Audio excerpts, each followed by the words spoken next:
which one is the best pattern? MVC, MVVM, MVP, or Viper? Right. Depends. The one that solves the problem at hand. Exactly. And the problem at hand, is going to have networking, it's going to have databases, it's going to have location managers, whatever. Like, it's going to have a bunch of things that are not included in the acronym, or rather in the letters of the acronym, right? So what you're going to say, I'm using MVC database D and N, like for the MVCDN, the new thing. MVCDN, right? Like, I don't know. It doesn't make sense, for me.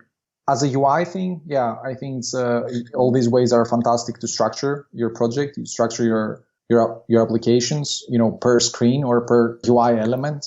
These are fine ways to do it. But overall, I think you just need to separate components and organize them in, like a completely different manner.